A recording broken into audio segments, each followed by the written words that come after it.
안녕하세요. 저는 77세 김춘복입니다. 설날이 오면 시장 골목에도 차가운 바람이 불어옵니다. 사람들은 분주하지만 그 틈에서 외로움을 감추며 살아가는 이들도 있겠지요. 저도 한때 그랬습니다. 하지만 세상은 언제든 예상치 못한 순간에 새로운 길을 보여줍니다. 혹시 지금 마음 한구석이 시리신가요? 혹시 지금 외롭고 막막하신가요? 그렇다면 조금만 더 기대해 보세요. 내 이야기가 그리고 우리가 함께한 이야기가 당신에게 작은 위로와 희망이 되기를 바라며 지금부터 들려드리겠습니다. 영상 시작 전 구독과 좋아요 부탁드립니다. 오른쪽 아래에 구독 버튼 눌러주세요. 77세 김춘복은 설날 아침 찬 공기를 맞으며 시장 한쪽에 있는 작은 김밥 좌판을 정리했습니다. 이름처럼 따뜻한 봄날 복이 들어오는 인생을 살길 바랐던 아버지의 소망은 그녀의 삶에서 단 한 번도 실현되지 않았습니다. 주름진 손은 추위에 얼어 텅 빈 도시락통을 쥐고 있었고 허름한 누빔 소못 위에 얹힌 낡은 목도리는 어쩐지 더욱 초라해 보였습니다. 주름진 얼굴 위로는 근심이 가득했고 구멍난 장갑 사이로 거센 겨울 바람이 파고들었습니다. 설날이 뭐 대수라고. 혼잣말처럼 중얼거리던 김춘복은 다 식은 김밥을 정리하며 속이 텅 빈 배를 쓸어내렸습니다. 오늘은 아침도 못 먹고 나왔습니다. 전기장판도 오래돼 이젠 온기가 도망간 방에서 꼬박 밤을 새우고 허리가 아프니 도리 없이 일찍 나올 수밖에 없었습니다. 춘복이 앉은 자리는 시장 입구에서 가장 외진 구석, 햇빛도 잘 들지 않는 차가운 돌바닥입니다. 시장 상인들이 분주히 설날 준비를 하는 모습과 웃으며 떡을 사가는 사람들 틈에서 춘복의 김밥 좌판은 그저 배경처럼 스쳐 지나갔습니다. 사람 하나 없네. 춘복은 새벽에 만든 김밥이 반도 팔리지 않아 한숨을 내쉬었습니다. 매년 이맘때면 명절에 김밥이라도 팔아 쌀 한 봉지 사고 작은 한과 세트라도 사두곤 했지만 올해는 다르다는 걸 온몸으로 느꼈습니다. 물가가 오르면서 사람들이 점점 더 춘복의 김밥을 외면했고 자식들도 몇 해 전부터는 찾아오지 않았습니다. 엄마, 이제 힘들게 살지 말고 집을 처분하고 요양원에 들어가세요라며 등을 돌린 자식들의 목소리가 아직도 생생히 떠오릅니다. 특히 큰아들은 가난한 부모 필요 없다는 말을 내뱉었고 그 말이 가슴에 비수처럼 박힌 채 매년 명절이 더 외로워졌습니다. 시계는 정오를 지나고 있었지만 춘복은 여전히 김밥 좌판 옆에서 꼼짝도 하지 않았습니다. 설날이라 시장 안은 떠들썩했지만 춘복의 자리는 싸늘하게 고요했습니다. 바람이 더 매섭게 불자 비닐 포장지 위로 눈송이가 떨어졌습니다. 김밥 위로 떨어진 눈을 털며 춘복은 입을 다물었지만 배에서 꼬르륵 소리가 새어나왔습니다. 새벽부터 아무것도 먹지 못한 배는 울리고 손은 바람에 얼어 감각이 사라지고 있었습니다. 뭘 좀 드셔야죠. 이러다 쓰러지세요. 시장 한쪽에서 지나가던 젊은 상인이 김밥을 보며 걱정스레 말을 건넸습니다. 춘복은 멋쩍게 웃으며 괜찮아요. 아직 팔 게 많이 남았어요 라고 대답했지만 마음속으로는 쥐죽은 듯 고개를 숙였습니다. 누군가의 동정조차 낯설게 느껴지는 설날, 춘복은 굶주림을 억누르며 고개를 숙이고 다시 김밥을 정리했습니다. 그런데 그때였습니다. 뭔가 예감이라도 한 듯 오래된 핸드백 속에서 삐소리가 울리며 한 통의 메시지가 도착했습니다. 김춘복님, 보상금 수령 가능. 재개발 지역 확정. 짧은 메시지 한 줄이 춘복에 멈춰있던 손을 떨게 했습니다. 몇십 년 전 남편과 함께 어렵게 살던 시절 가진 땅을 담보로 했던 적이 있었습니다. 여긴 그냥 논밭일 뿐이야라며 아무도 관심을 주지 않았던 땅이 재개발로 가치가 폭등해 보상금이 무려 100억 원이라는 믿기 어려운 소식이 도착한 것이었습니다. 춘복은 메시지를 몇 번이고 읽으며 손이 떨렸습니다. 설마 이게 나한테 오는 거라고? 춘복의 눈가에 뜨거운 눈물이 맺혔습니다. 평생 고생하며 살아왔지만 이렇게 세상이 자신에게 작은 희망을 줄 줄은 몰랐습니다. 배고픔도 외로움도 그리고 자식에게 들었던 모욕적인 말도 모두 생각났지만 춘복은 곧 마음을 다잡았습니다. 이 돈으로 진짜 복을 나눌 수 있겠구나. 그날 저녁 춘복은 아무도 모르는 조용한 시장방으로 들어가 마음속으로 새로운 시작을 다짐했습니다. 설날, 이 복은 혼자서 누리면 안 되지. 춘복은 다시 눈물을 닦으며 설거지를 시작했습니다.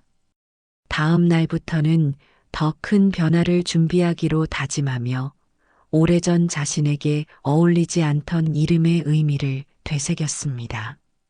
김춘복은 잠시 눈을 감고 핸드백 속에 넣어둔 재개발 보상금 관련 메시지를 떠올리며 오랜만에 자신의 인생을 되짚어 보았습니다. 어린 시절은 고단했지만 그래도 따뜻했던 기억이 떠올랐습니다. 춘복은 경기도의 작은 농촌 마을에서 태어났습니다. 가난한 농부였던 아버지는 딸에게 따뜻한 봄날 복이 들어오라며 춘복이라는 이름을 지어주었습니다. 어린 춘복은 논밭에서 뛰어놀며 가난 속에서도 행복을 느꼈습니다. 아버지는 딸이 초등학교에 갈 때마다 새 신발을 사주었고 우리 딸은 분명 훌륭한 사람이 될 거야라며 춘복의 머리를 쓰다듬어 주곤 했습니다. 그러나 행복했던 시간은 오래가지 않았습니다. 초등학교 4학년 무렵 아버지는 갑작스러운 병으로 쓰러졌고 치료비를 마련하기 위해 어머니와 춘복은 동네를 떠나야 했습니다. 춘복은 학업을 포기하고 어머니와 함께 공장에서 일하며 하루하루를 버텼습니다. 괜찮아. 복은 언젠가 들어올 거야. 어머니는 늘 딸을 위로했지만 춘복의 어린 마음 속에는 끝없는 결핍과 외로움이 쌓여갔습니다.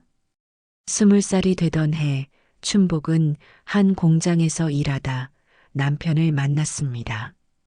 그는 시골에서 올라온 순박한 청년이었고 둘은 사랑을 키워갔습니다. 결혼 후 작은 논밭을 마련해 자립을 꿈꾸었지만 경제적으로는 늘 벅찼습니다. 쌀값은 떨어지고 아이들이 태어나면서 춘복의 어깨는 점점 더 무거워졌습니다. 이 땅은 언젠가 금싸라기가 될 거야. 절대 포기하지 말자. 남편은 웃으며 말했지만 가난은 두 사람을 점점 더 짓눌렀습니다. 가장 큰 시련은 남편의 갑작스러운 죽음이었습니다.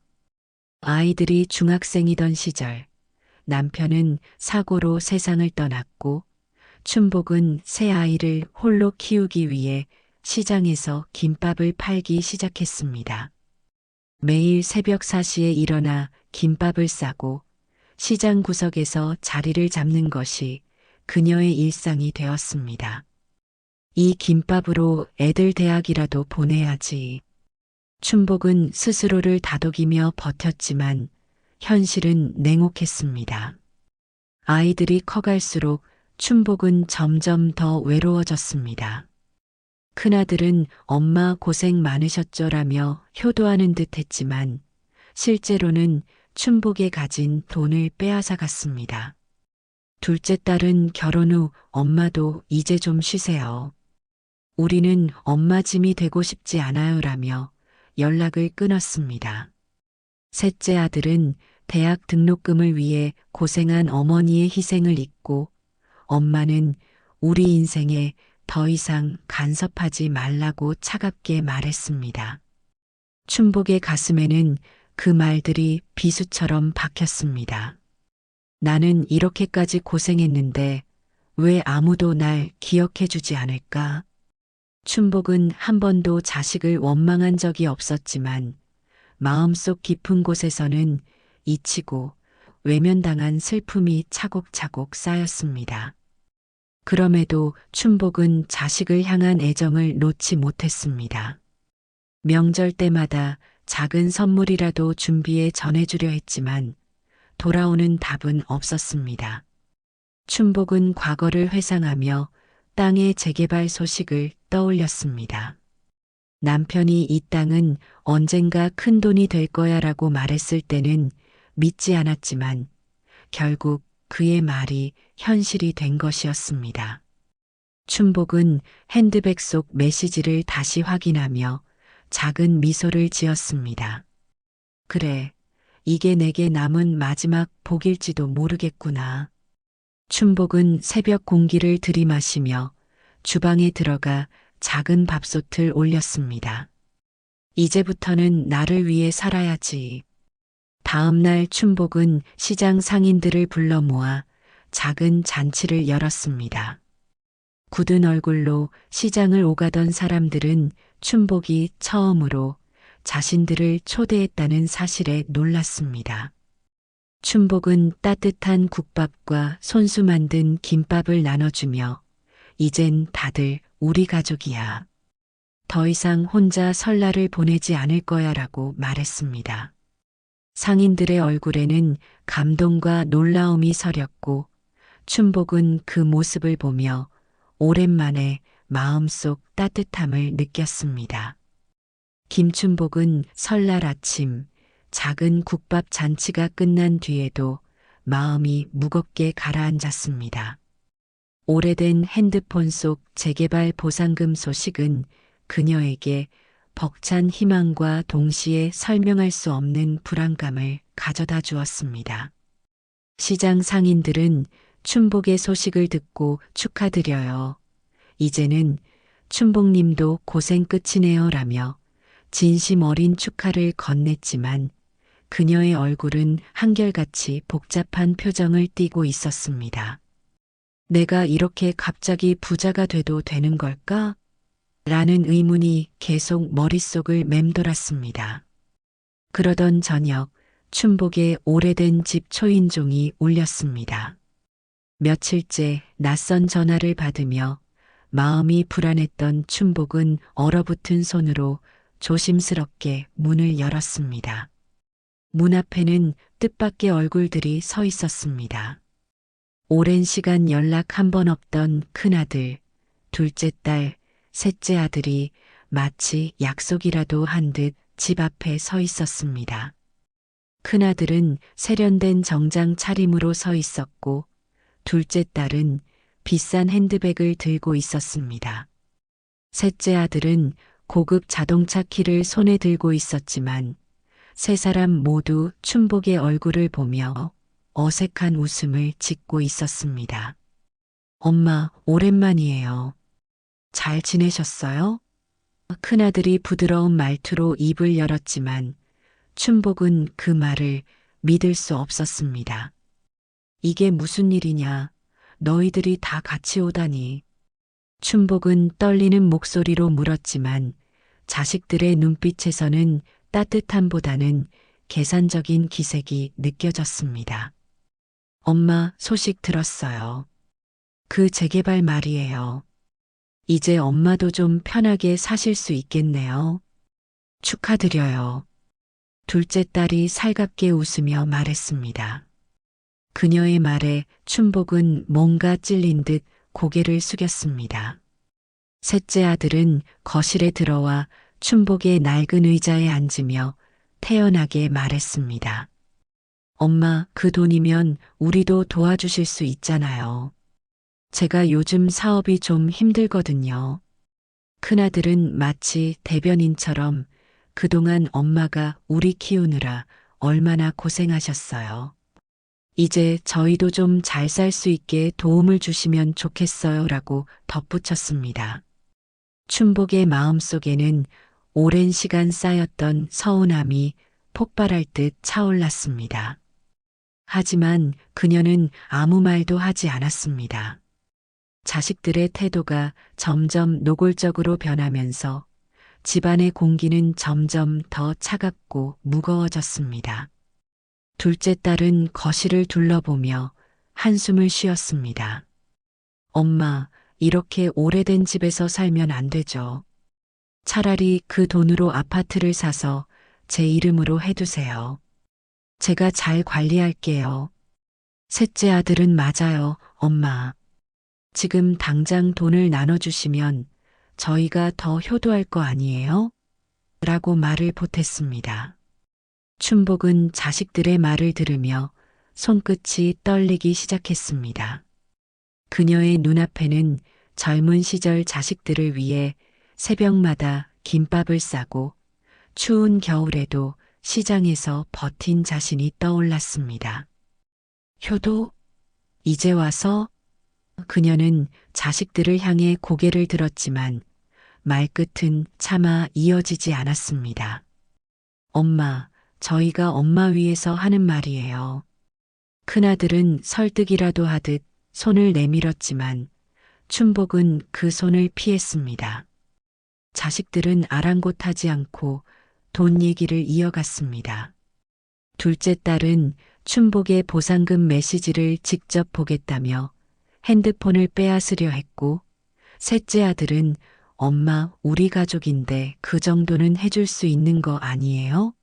라며 목소리를 높였습니다. 큰아들은 무겁게 한숨을 쉬며 말했다. 엄마가 이렇게 고집 피우시면 결국 우리만 힘들어져요. 지금이라도 저희한테 맡기세요. 그들의 말을 들으며 춘복의 눈가에는 눈물이 맺혔습니다. 이렇게까지 날 몰아세우는구나. 마음속에서 억울함과 분노가 끓어올랐지만 그녀는 잠시 침묵했습니다. 그리고 결국 자리에서 일어나 떨리는 목소리로 말했습니다. 너희들 말은 다 들었으니 이제 돌아가거라. 오늘은 내가 할 말이 없구나.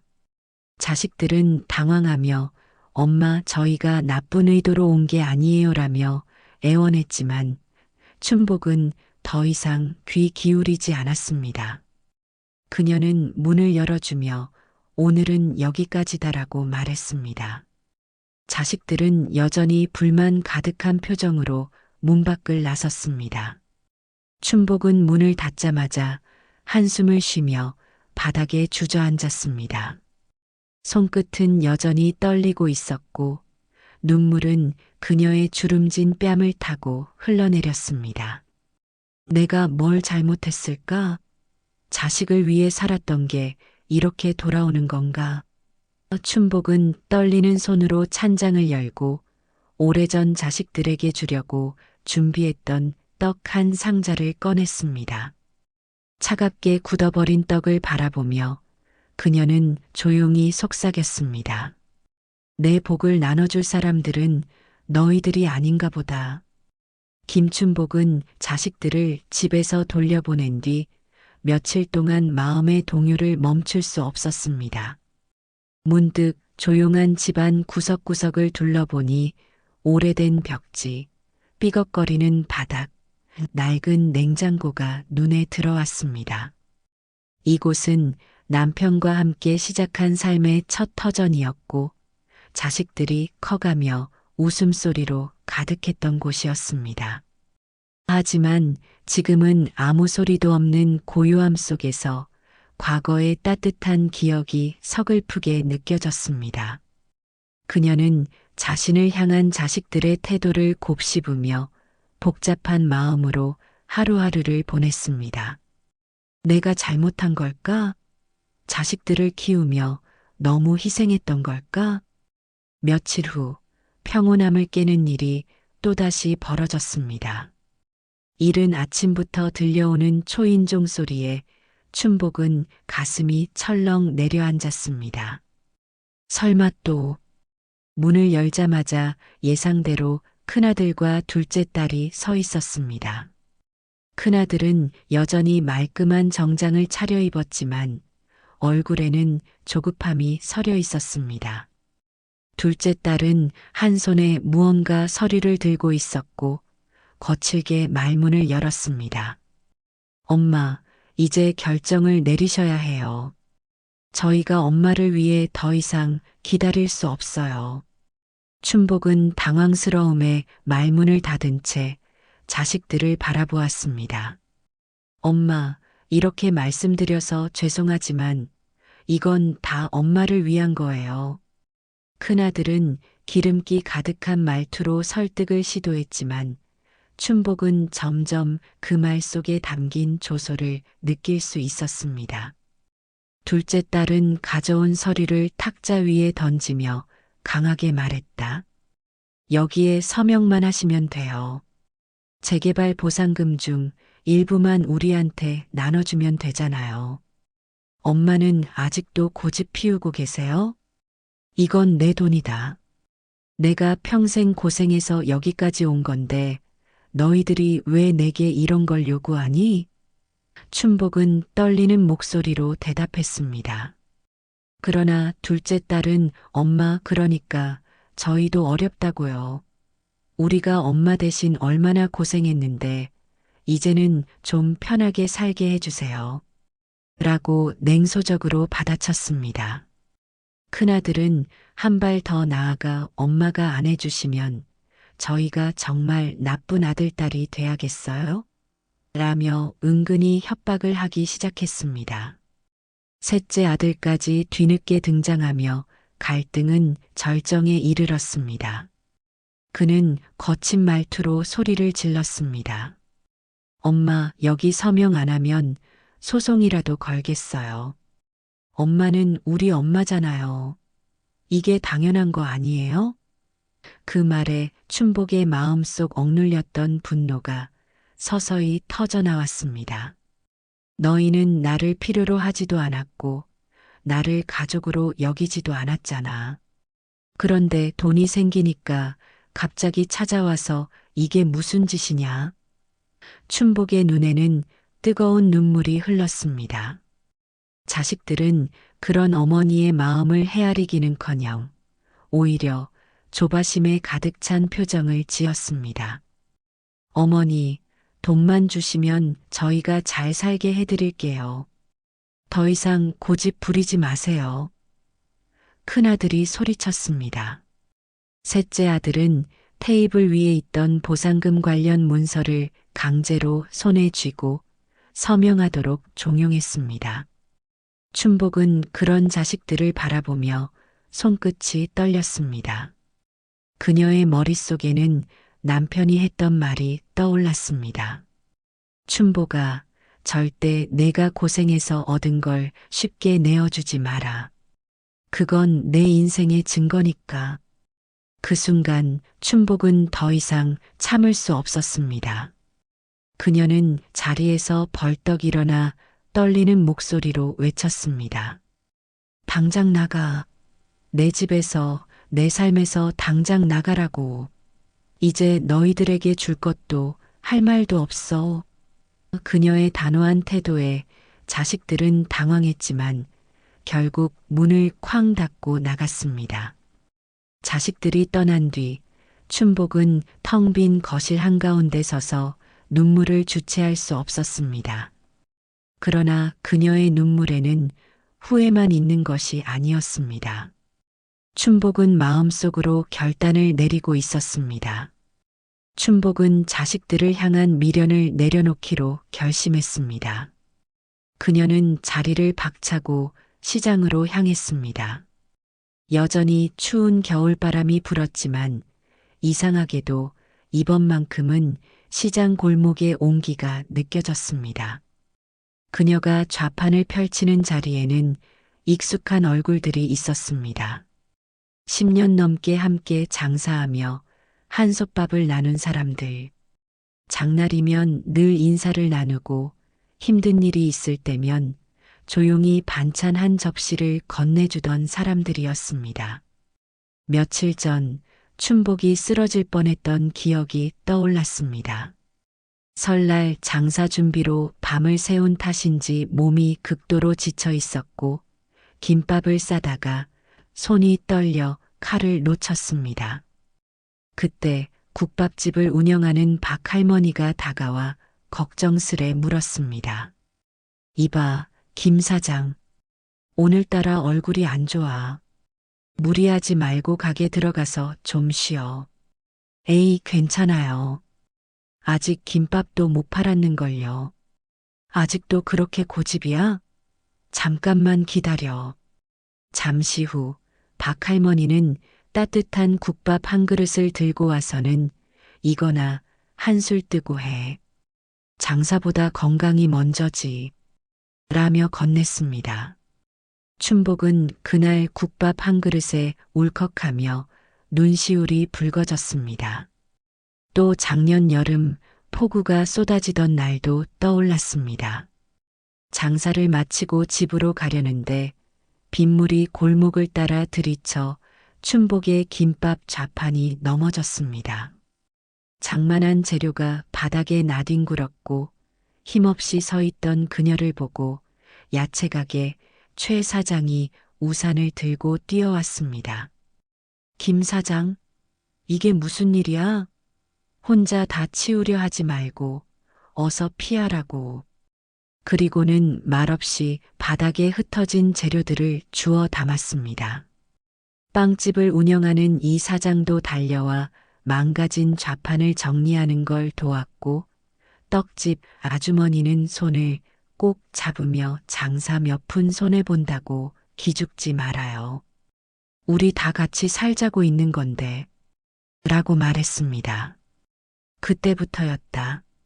춘복의 마음속에서 이 사람들을 진짜 가족처럼 여기게 된 것은 그녀는 자리에서 일어나 깊이 숨을 들이마셨습니다. 그리고 상인들을 불러 모아 조용히 이야기했습니다. 여러분, 저 이제 여러분과 함께 하려고 해요. 내 복을 나눌 진짜 가족은 여기 있는 여러분들이에요. 시장 사람들은 놀란 듯 춘복을 바라보았고 곧 따뜻한 미소가 번졌습니다. 그럼 우리 이제부터 진짜 식구네. 맞아요. 춘복 언니가 이제 편하게 살 수 있게 우리가 돕겠어요. 같이 잘 먹고 잘 살자고. 그날 밤 시장 골목에서는 작은 잔치가 벌어졌습니다. 춘복은 국밥 한 그릇을 들고 오래전 박 할머니가 했던 말을 떠올렸습니다. 밥 한 그릇이 사람을 살릴 수도 있어. 이 시장이야말로 진짜 가족이고 함께 행복을 나눌 사람들이라는 것을 느꼈습니다. 설날이 지나고 시장 골목에는 작은 변화가 생겼습니다. 김춘복은 더 이상 김밥 좌판을 펼치지 않았습니다. 대신 그녀는 아침마다 시장을 돌며 사람들과 인사를 나누었습니다. 김 사장님, 이제 장사는 안 하셔도 되겠어요? 이제는 다른 일을 하려고요. 다 같이 편하게 살 수 있는 일을요. 그녀의 목소리는 어느 때보다도 단단하고 확신에 차 있었습니다. 며칠 후 춘복은 시장 상인들을 한자리에 불러 모았습니다. 그동안 함께 온 사람들이 둥그렇게 둘러앉자 그녀는 조용히 입을 열었습니다. 한 가지 부탁이 있어요. 나랑 같이 양로원을 만들어줬으면 해요. 상인들은 놀란 듯 서로를 바라보았습니다. 춘복은 한숨을 쉬고 말을 이었습니다. 나처럼 늙고 갈 곳 없는 사람들, 설날에도 혼자 김밥을 먹어야 하는 사람들. 그런 분들이 따뜻하게 지낼 수 있는 곳을 만들고 싶어요. 그냥 돈을 나누는 게 아니라 진짜 의미 있는 일을 하고 싶어요. 국밥집 박할머니가 눈물을 훔치며 말했습니다. 우리 같은 사람들한테 그보다 더 좋은 일이 어딨어. 난 찬성이야. 나도. 우리 시장 사람들끼리 하면 무슨 일이든 해낼 수 있지. 좋아요. 이제 우리도 나이 들고 힘들 때가 올 텐데, 그때 서로 의지하며 살아야죠.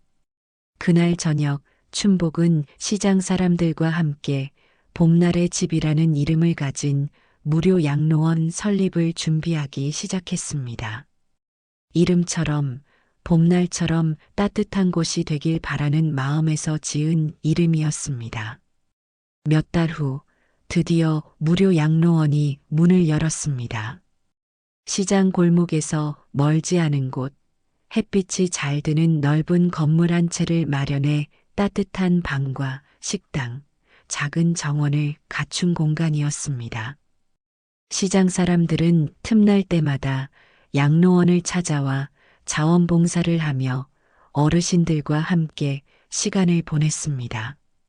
춘복은 매일 부엌에서 직접 국을 끓이고 어르신들과 마주 앉아 밥을 나누었다. 그녀의 얼굴에는 더 이상 외로움이 없었습니다. 양로원의 정문 앞에 낯익은 얼굴들이 서 있었습니다. 큰아들, 둘째 딸, 셋째 아들이었습니다. 과거 기름진 얼굴로 엄마 돈을 나눠주세요라고 요구하던 모습과 달리 초라한 행색이었습니다. 큰아들의 수트는 낡고 구겨졌고 둘째 딸은 화려한 액세서리를 모두 빼고 있었습니다. 셋째 아들은 한숨을 쉬며 머리를 극적였습니다. 엄마, 아니 어머니, 저희가 잘못했어요. 춘복은 아무 말 없이 그들을 바라보았습니다. 저희 사업이 망했어요. 형은 사기당했고 저는 부동산 투자에 실패했어요. 막내는 직장에서 잘렸고요. 이제 아무것도 없어요. 엄마, 우리 이제 어떡하죠? 그들의 목소리는 떨리고 있었습니다. 엄마, 우리 다시 가족이 될 수 있을까요? 춘복은 천천히 눈을 감았습니다. 눈앞에는 자식들에게 김밥을 싸주던 젊은 날의 자신이 떠올랐습니다. 자식들은 그녀의 희생을 당연하게 여기며 떠났고 이제는 모든 걸 잃고 돌아왔습니다. 그녀는 조용히 입을 열었습니다.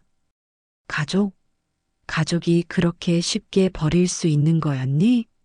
자식들은 말문이 막힌 듯 아무 말도 하지 못했습니다. 춘복은 한숨을 쉬고 말을 이었습니다. 가진 게 없을 땐 버려놓고 돈이 생기니까 다시 돌아와? 이제 와서 가족이라고 말하는 게 부끄럽지도 않니? 자식들의 얼굴에는 수치심이 스쳤습니다. 엄마, 정말 죄송해요. 한 번만 기회를 주세요. 춘복은 조용히 자식들을 바라보았습니다. 하지만 그녀의 마음은 이미 결정이 나 있었습니다. 이제 와서 미안하다고 하면 다 용서가 되는 줄 아니? 넌 한때 나한테 가난한 부모 필요 없다고 했지. 그 말이 지금도 귓가에 맴돌아. 하지만 나도 이제 내 삶을 살아야 해. 큰아들은 무릎을 꿇고 빌기 시작했습니다. 엄마, 제발. 둘째 딸과 셋째 아들도 연신 고개를 숙이며 용서를 구했지만 춘복은 더 이상 흔들리지 않았습니다. 난 더 이상 너희들의 엄마가 아니라 이곳 봄날의 집 사람들의 가족이야. 이제는 내 가족을 위해 살겠어. 춘복은 뒤돌아서서 양로원으로 걸어갔습니다. 자식들은 더 이상 그녀를 붙잡지 못했습니다. 양로원으로 들어가자 박할머니와 시장 사람들, 그리고 어르신들이 반갑게 맞아주었다. 춘복은 깊은 숨을 내쉬며 미소를 지었습니다. 우리 오늘은 다 같이 떡국이나 끓일까요? 설날이니까. 좋지. 춘복 언니, 이제야 진짜 가족이 된 것 같네. 그녀는 고개를 끄덕이며 따뜻한 국물을 한 국자 떠냈습니다. 창밖에는 여전히 차가운 바람이 불었지만 양로원 안에는 봄날 같은 온기가 가득했습니다. 설날 따뜻한 음식처럼 마음도 따뜻한 명절 보내시길 바랍니다. 혼자라도 외롭지 않게, 함께라면 더 행복하게. 지나온 시간보다 다가올 날들이 더 빛나길 바랍니다. 건강하시고 새해 복 많이 받으세요.